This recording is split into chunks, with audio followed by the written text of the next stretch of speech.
이 말씀을 보면서 우리가 무엇을 깨닫게 될까요? 그리스도인은 무엇을 가지고 살아야 될까? 어떻게 살아야 할까라는 말씀을 주고 있는 것 같아요. 제가 처음에 이제 신학교에서 공부를 하게 될 때에 과연 우리가 믿음 생활하면서 어떻게 살아야 할까? 이것이 가장 큰 숙제였던 것을 보게 됩니다. 물론 성도로서 어떤 직분자나 또 목사로서 그것이 아니라 모든 그리스도인이 주님이 기뻐하신 삶을 살아야 되는데 어떻게 하는 것이 기뻐하시는 인생을 살 수 있는가? 오늘 말씀을 통해서 한번 또 다시 한번 생각해 보고자 합니다. 그리스도인의 삶 가운데 우리는 사실 세상의 사람들과 좀 다른 목표를 가지고 있습니다. 먼저는 우리가 믿음의 사람들은 하나님의 상주심을 바라보는 삶을 살아가고 있더라라는 것입니다. 우리가 빌립보 3장 14절 말씀에 사도 바울은 그리스도 예수 안에서 하나님이 위에서 부르신 부름의 상을 위하여 쫓아가노라 라고 말씀하고 있습니다. 물론 우리가 이렇게 말할 수 있겠죠. 아니 너무나 상을 바라는 것이 아닙니까? 그냥 거저해야죠. 예, 물론 거저합니다. 그러나 우리는 우리를 부르신 부름, 이 우리의 질 놀라운 생명의 면류관을 이미 받았잖아요. 그러니까는 이 생명의 면류관을 받았기 때문에 우리는 너무나 감사함으로 이 상을 위해서 달려가고 있는 모습을 보게 됩니다. 그렇기 때문에 이 상을 위해서 달려가는 우리의 인생에는 때때로 고난이 오고 핍박이 오더라도 어떻습니까?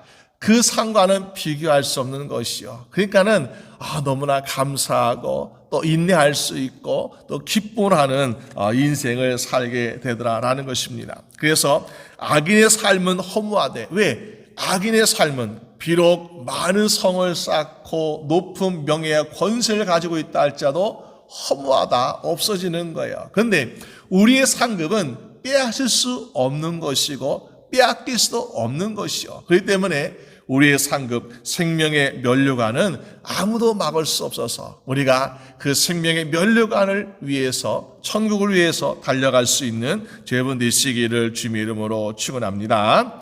그래서 우리가 이 상을 위해서 달려간 인생은 어떻습니까? 공의를 뿌리는 자와 같이 삶을 살아야겠더라라는 것입니다. 공의를 뿌리는 자. 여러분, 공의를 뿌린다고 해서 당장 우리 눈앞에 많은 열매가 열리는 것은 아니에요. 그런데 이 공의와 정직과 성실함을 가지고 살다 보면은 하나님께서 기억하세요. 우리가 세상의 사람들은 내가 아무리 공의롭게 하고 아무리 정직하게 살고 아무리 성실하게 살아도요 기억하지 않습니다.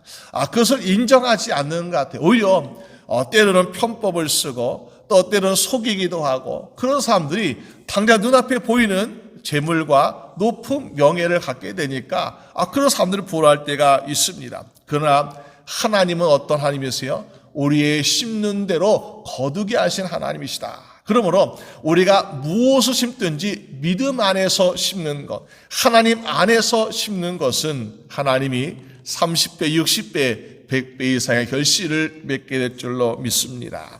우리가 알다시피 이삭이라는 사람은 어땠습니까? 이삭이라는 사람은요, 블레셋 땅에 가서 가뭄과 기근의 때에 농사를 하기 시작하지 않았습니까? 그런데 그 사람은 자기 어떤 부와 명을 위해서 그런 것이 아니에요.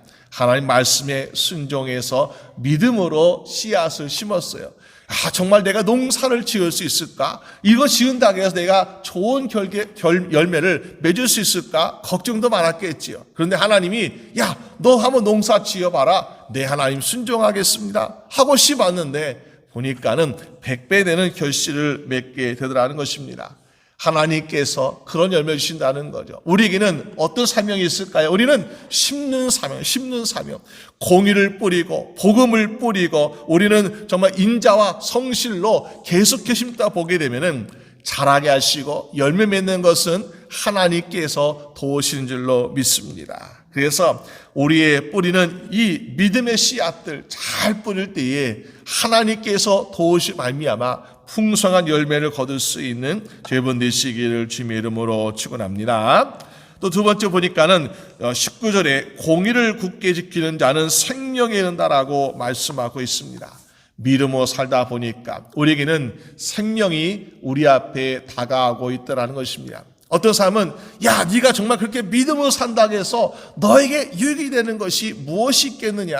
야, 좀 더 쉬운 방법, 좀 더 편한 길, 좀 더 세상 사람들의 방법대로 사는 것도 어떠하냐라고 유혹할 때가 있습니다. 그러나 결국 우리 앞에 있는 모든 것들이, 화려한 것들이 과연 우리에게 생명을 가져다 줄까요? 여러분, 어떤 사람이 사막을 횡단하고 있었습니다. 그런데 이 사막을 횡단하는데 점점 양식도 떨어지고 가장 중요한 물이 바닥이 나는 것이었어요. 그런데 어느 한참 사막을 지나다 보니까는 사람들이 잠시 거했던 그 천막을 발견되었습니다. 야, 이제 나 살았구나 하면서 그 천막에 가서 무엇이 있을까 이것저것 뒤져보았습니다. 근데 거기 한 주머니가 있는데 보니까 거기 진주, 보석이 담겨있는 그런 진주가 있는 것을 보게 됩니다.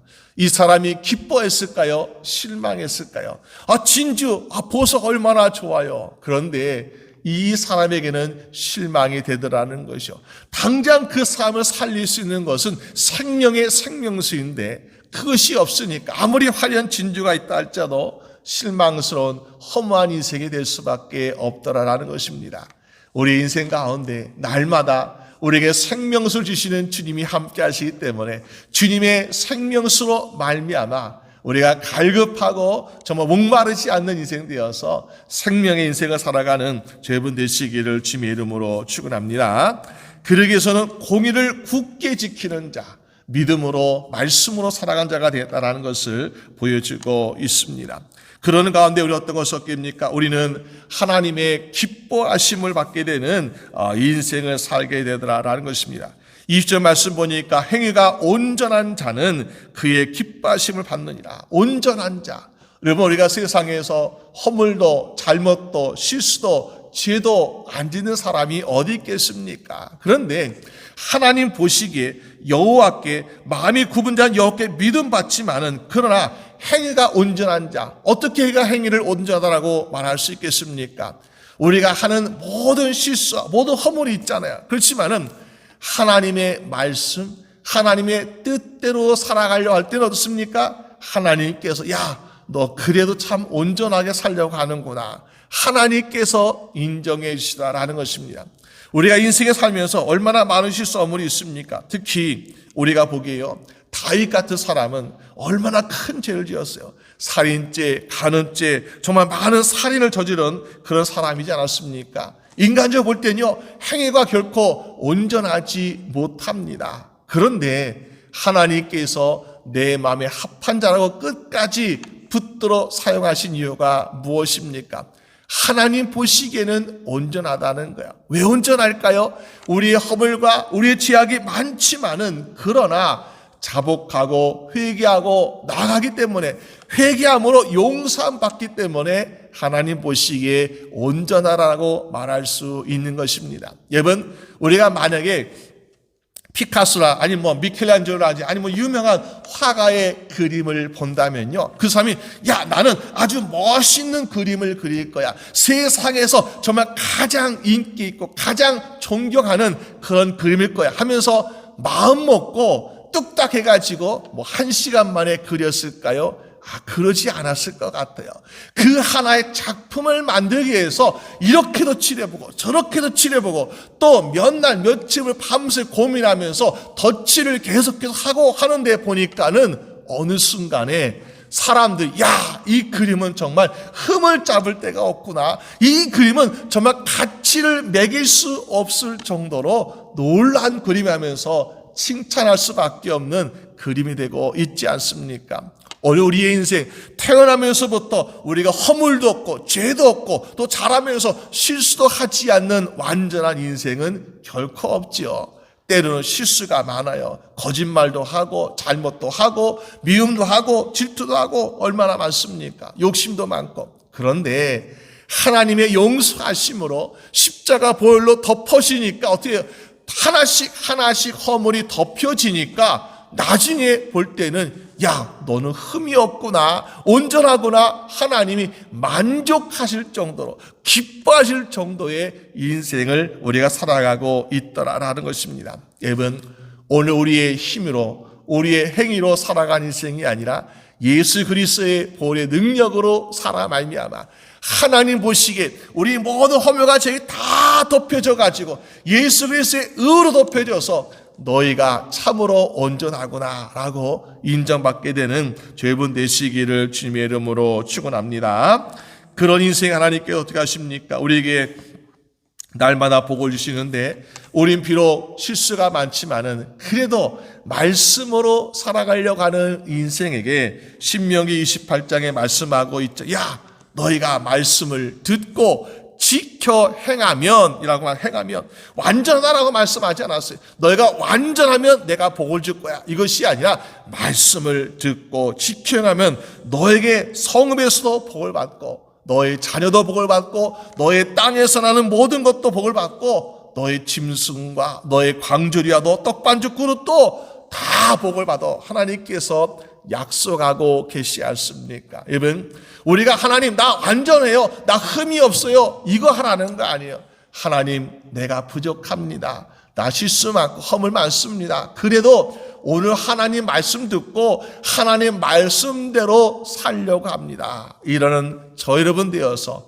하나님이 주시는 모든 복을 받아 누릴 수 있는 죄분 되시기를 주님의 이름으로 축원합니다. 그리고 우리에게는 무엇을 바라고 있습니까? 우리는 구원을 위해서 살아가고 있더라라는 것입니다. 우리가 의인의 자손은 구원을 얻으리라. 여러분, 우리가 가장 소망하는 것은 무엇일까요? 바로 구원이죠. 우리가 구원을 얻기 위해서 살아가고 있고 또 우리의 자녀들과 우리의 자손들이 이 구원을 얻었으면 좋겠다라는 믿음으로 우리는 사랑을 베풀며 복음을 전하고 있습니다. 우리의 목적, 인생의 목적이 구원이 아니라면요, 우리는 정말 세상의 사람들보다 얼마나 미련합니까? 그런데 우리는 세상의 욕심도 부리지 아니하고 세상처럼 살려고 기쁨을 얻으려고 하지 아니하고 우리는 오직 구원을 위해서 한 걸음 한 걸음 달려가고 있더라라는 것입니다. 이 땅에서 하나님이 주시는 구원도 있고 또 영원한 생명이라는 사망에서의 구원도 우리에게 주어지고 있는 것을 보게 됩니다. 여러분, 우리가 구원받은 주의 백성이고 또 우리가 영원한 구원을 이룰 수 있는 주의 자녀이기 때문에 이 구원의 소망을 가지고 날마다 살아갈 수 있는 여러분 되시기를 주님의 이름으로 축원합니다. 그런 삶은 어떻습니까? 여유로워요. 마음이 바다같이 넓습니다. 그래가지고 오늘 24절 말씀 보니까 흩어 구제하여도 더욱 구하게 된 일이 있다라고 말하고 있습니다. 믿음의 사람은요, 인색하지 않아요. 옹졸하지 않아요. 믿음의 사람 보니까 바다같이 넓더라. 그래서 우리가 사도행전의 4장에 보게 되면 9장에 보게 되면 어떻습니까? 거기에 요빠라는 그 도시에 보니까는 다비다 도르가라 하는 여선지자가 있더라. 믿음의 사람이라는 아주 믿음을 잘 지켜서 여성인데 불구하고 아주 요나 같으면 전도사님, 여전도사님 그런 선지자가 있더라는 것입니다. 근데 믿음 생활하고 복음 전하는 삶을 살면서 생활이 넉넉하겠습니까? 어떤 비즈니스 하는 것도 아니었기 때문에 생활이 넉넉하지 못했어요. 그런 가운데 그 여선지자 도르가가 그만 병이 들어서 죽게 되었습니다. 얼마나 안타까운 인생일까요? 감사한 볼 때, 부귀 영화도 누리지 못하고, 세상 즐거움 누리지 못하고 죽었으니까 얼마나 허무해, 너무나 안타까워, 라고 하는 그런 찰나에 그 옆에 보니까 베드로가 복음을 전하고 있더라는 것입니다. 그 도르가의 죽음을 슬퍼했던 여인들이 베드로를 찾아가지고 베드로 선생님, 우리 도르가 좀 살려주세요 하면서 죽은 시체 앞에 베드로를 데려다 놓았습니다. 그러면서 베드로가 도착했을 때 거기에 슬퍼하던 여인들이, 동네 여인들이 자기의 있는 겉옷과 또 오늘날 말하면 속옷이 아니라 겉에 있는 안에 있는 옷이죠. 그 옷을 꺼내 보이면서 이거 보세요. 이거 보세요. 이거 저 도르가라는 여인이 우리를 위해서 지어진 거예요. 그 여인들은 하나같이 소외당한 사람, 또 과부, 어려운 사람들이었거든요. 근데 그 어려운 사람들에게 보니까는 옷을 하나씩 지어주면서 그들에게 자비와 긍을 베푸고 있던 영이 바로 도로가였다라는 것입니다. 그렇게 자기 가진 것을 아낌없이 나눴던 이 도로가 비록 병이 들어서 죽었지만은 그 사랑을 받았던 그 동네 여인들이, 과부들이 그 베드로에게 막 사정하는 것이었습니다. 제발 좀 도와주세요. 제발 좀 살려주세요. 베드로가 어떡합니까? 그들을 보고서 도저히 발길이 떠나지 않는 것이었죠. 그래서 도로가야, 다비다야, 일어나라 하면서 믿음으로 선포하니까 죽었던 도로다가 다시 살아야 되는 놀라운 역사가 일어나는 것을 보게 됩니다. 만약에 자비와 또 선행을 하지 않았더라면 과연 베드로가 그를 위해서 하나님의 놀라운 기적을 베풀었을까? 그렇지 않았다는 것이요. 많은 사람들이 그를 인정하고 많은 사람들이 그를 칭찬하는 삶을 살았기 때문에 결국에는 그의 생명이 풍성해지는 놀라운 삶을 살게 되었다는 사실을 보게 됩니다. 오늘 우리에게 가진 것이 많아서 나누는 것이 아니라 우리의 마음 또 우리의 능력, 우리 할 수 있는 것을 나눔으로 말미암아 우리가 정말 도르가 여인처럼 주님께도 인정받고 또 사람들에게 칭찬받게 되는 여러분 되시기를 주님의 이름으로 축원합니다. 또 믿음의 사람은 어떻습니까? 앞날을 대비하며 미리 잘 준비할 수 있는 사람이 되었다. 26절 말씀 보니까 곡식을 내놓지 아니하는 자는 백성의 저주를 받을 것이나. 곡식을 내놓지 아니하는 자. 여러분 이 말은요 보니까는 앞으로 있어 어떤 재앙이나 또 어떤 상황, 위기 가운데 있어서 곡식을 미리 사놓고, 이제는 우리가 요즘에는 양식이 없으면요 밀가루 사다가 빵을 만들어 먹으면 되죠 라고 말하지만, 예전에는 우리가 곡식이 없으면요 굶어 죽어요. 그러니까는 이 비가 안 온다든지 아니면 어떤 태풍이 온다든지 그러면은 농사를 짓지 못하니까, 열매가 없으니까 곡식이 어제는 100원이었다가 내일은 1000원이었다가 내일은 또 그 다음날 5000원이었다가 막 오를 수밖에 없는 거죠. 그런데 이런 틈을 이용해서 매점매석하는 사람들이 있더라. 그래서 사람들은 굶어 죽겠다 그런데 팔지 아니하는 악덕 업주 같은 그런 사람들이 있더라는 것입니다. 이런 사람들은 결코 칭찬받지 못하고 저주를 받는다라고 말합니다. 그런데 반대로 무엇입니까? 파는 자는 그 머리에 복이 말이라.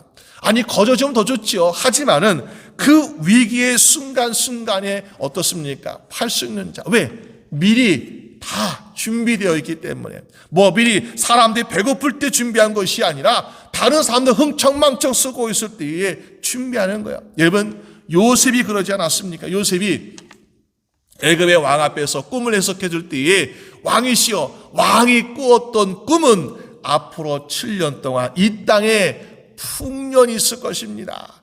곡식을 심으면 10배, 30배, 60배 자라가지고 너무너무나 많은 곡식이 차고 넘쳐요. 그래서 창고에 들일 수 없을 정도 너무나 식량이 많아질 거예요. 그런데 그 다음 7년에는 보니까는 이제 가뭄이 시작되고 기근이 시작돼가지고 흉년이 됩니다 라고 하면서 한 가지 제안하지 않습니까? 우리가 그 흉년의 때를 대비해서 곡식이 많아졌을 때에 창고를 많이 지어서 저장해 둡시다 하면서 저장해 두었습니다. 정말로 하나님의 보이시는 꿈대로 7년 동안 풍년이 되어서 양식이 엄청 많아졌어요. 사람들은 이 풍년의 시간이, 이 곡식을 많아지는 이 풍년이 앞으로 계속될 거야 하면서 양식을 거둬들이지 아니하고 저장하지 아니하고 나온 대로 막 쓰는 것이었어요. 막 먹어대는 것이었습니다. 그런데 어떻게 되었습니까? 정말로 7년이 딱 끝나자마자 가뭄과 기근과 재앙을 해서 곡식이 나오지 않는 흉년이 되고 있더라라는 것입니다. 그럴 때에 그 곡식 창고 문을 꽉 잠그고서 아무도 못 가져가 하는 것이 아니라 요셉은 어떻게 하고 있습니까? 자기 나라 백성뿐만 아니라 그 주변 나라에서 양식이 필요한 사람들에게 제값을 주고 다 그것을 팔고 있더라. 그래서 우리가 야곱의 가족도 이 양식을 사기 위해서 애굽의 요셉에게 찾아가지 않았습니까? 그래서 가뭄과 기근의 시대에 많은 사람들이 굶어 죽지 아니하고 살게 되는 은혜를 베풀고 있더라라는 것입니다.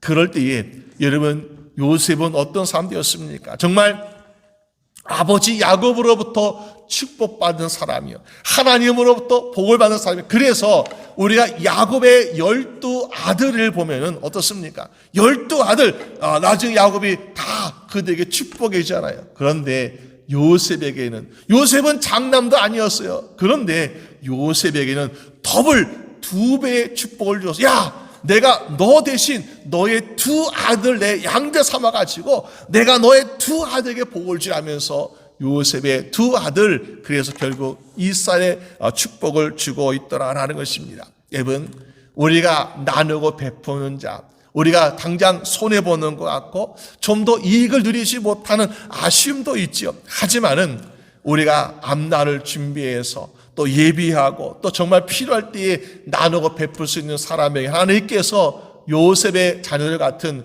놀라운 축복을 주시는 줄로 믿습니다. 우리의 믿음의 삶도 그렇게 살 수 있어야겠다라는 것입니다.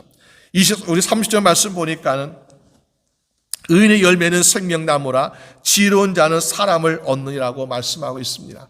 믿음으로 살면서 하나님이 우리에게 금은 보화를 주실 때가 있어요. 때로는 권세도 주실 때가 있습니다. 그런데 때로는 보니까는 믿음의 삶 가운데 중요한 것이 바로 나에게 돕는 사람, 나와 함께하는 사람 주는 것이 얼마나 좋은지요. 믿음의 삶에서 우리는 무엇을 씁니까?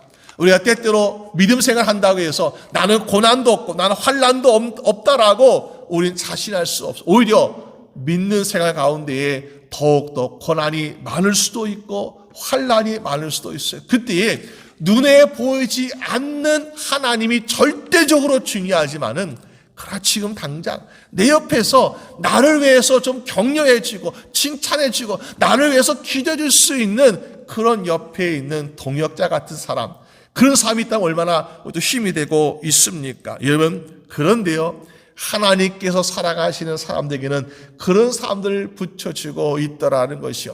우리가 다윗을 볼 때에 다윗은 너무나 억울해요. 사울 왕이 죽이려고 하는 그 다윗, 얼마나 억울하고 안타깝습니까? 그런데 하나님은 다윗 옆에 요나단이라고 하는 사울의 아들이었지만은, 요나단, 정말 자기의 생명을 아끼지 않은 요나단을 붙여가지고 다윗이 외롭지 아니하고 두렵지 아니하는 그런 인생을 허락하고 있지 않습니까? 우리가 다니엘의 삶 보라. 다니엘은 밤에 포로 끌려간 사람이죠.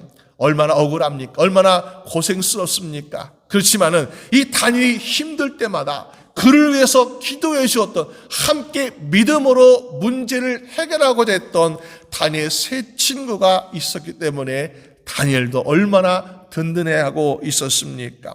우리가 에스더를 보게 되면 에스더는 정말 포로의 후손으로서 그는 보잘것없는 여인이었어요. 그런데 그 나라의 왕비를 새로 뽑는다라는 그 공고가 나왔을 때에 이 에스더가 거기 들어가서 얼마나, 거기 뭐 특별한 것이 없죠. 다른 여인들은 어떤 사람은 공주의 딸이다, 어떤 귀족의 딸이다 하면서 내세울 것이 많았지만은 에스더는 내세울 것이 없었어요. 그런데 그 모든 왕비 후보들을 주관하고 있는 그 환관이 에스더를 보니까 너무나 기특한 거예요. 야, 눈에 보니까 너무나 착해 보이고 너무나 성실해 보이고, 야, 저런 여성이 우리 왕의 왕비가 됐으면 좋겠다 하면서 그 마음에 쏙 들어가니까는 에스더에게 전폭적으로 지원해주고 알려주는 그런 사람이 되고 있지 않습니까? 그러니까는 이 포로의 후손이었던 에스더가 그 나라의 왕비가 되는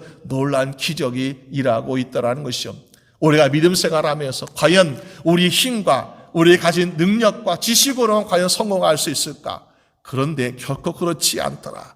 하지만 하나님의 뜻대로 살아가, 하나님의 도우심 가운데 살아간 사람은 마치 우리가 사람, 하나님의 보내시는 사람, 하나님께 나를 위해서 꼭 붙여준 사람, 이런 사람을 통해서 하나님께 우리를 위로하시고 돕기도 하셔서 우리를 높이 세우시는 인생이 되고 있더라라는 것입니다.